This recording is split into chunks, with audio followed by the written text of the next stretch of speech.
In 2014, I went to an archaeological site called Izapa, and I was walking around with the archaeologist who was excavating there, and she pointed out a particular monument that she said that a lot of Mormon tourists came to visit because they felt that it represented a scene from the Book of Mormon. And I was stunned. I mean, I just thought that was very strange and really interesting, and it led me down this whole rabbit hole of Mormon interests in archaeology in Mesoamerica. I'm Lizzie Wade, and I'm a contributing correspondent for Science Magazine. So what sort of the point that everyone knows about the Book of Mormon is that after Jesus' death and resurrection, he appears to inhabitants of the Americas. But actually there's thousands of years of history around that, sort of centering on these different tribes that come from the Near East, the Nephites and the Lamanites. The Book of Mormon has some sort of vague references to geography. It talks about an isthmus, it talks about a major river, so people have looked for correspondences between that geography and the geography of the real world. And a lot of people believe that this narrow isthmus that's discussed in the Book of Mormon is the Isthmus of Tehuantepec, which is the narrow part of Mexico, and particularly of interest here is the state of Chiapas, which is the southernmost state of Mexico. So after I went to Izapa and found out that there was Mormon interest in the archaeology of southern Mexico, I just kept asking archaeologists about it. I eventually found the story of the founder, an archaeological foundation that continues to work in Mexico, a man named Thomas Stewart Ferguson, who was a Mormon and a lawyer in California.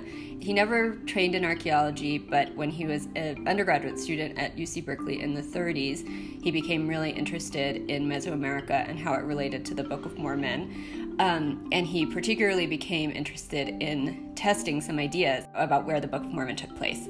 And so he started this archaeological foundation called the New World Archaeological Foundation that is headquartered in Chiapas even today and is now under the umbrella of BYU, which is the Mormon University in Utah.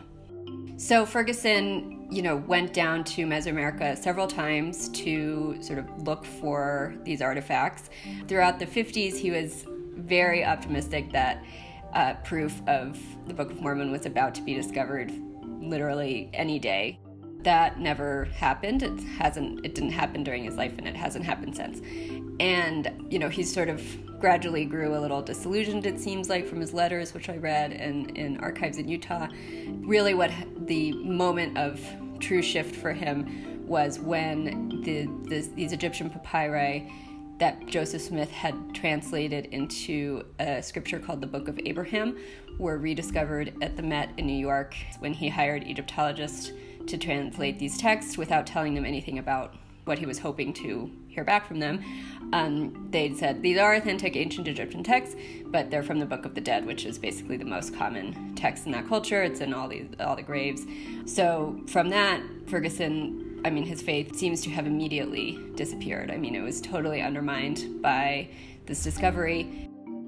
So what's special about the New World Archaeological Foundation is that from the time it was founded by Ferguson, really, it focused on a region and on a time period that scientists really hadn't been that interested in. And that region is sort of the middle and the Pacific coast of Chiapas. In the northern part of Chiapas, there are amazing Mayan pyramids, beautiful glyphs, beautiful ruins, just incredible cities.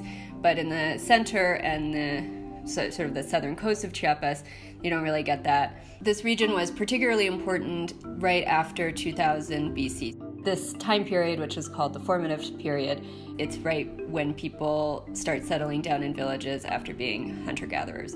But the archaeology, especially compared to the ruins of Maya cities, had been considered not that exciting because it's a lot of earthworks, a lot of very early ceramics. So as this foundation, the NWAF, directed many really large-scale excavation in the 50s and 60s. The key sites are Chiapa de Corzo and Izapa. And thanks to them, we really know a lot about the beginnings of civilization in Mesoamerica and, a region that turned out to be a very interesting crossroads for a bunch of different people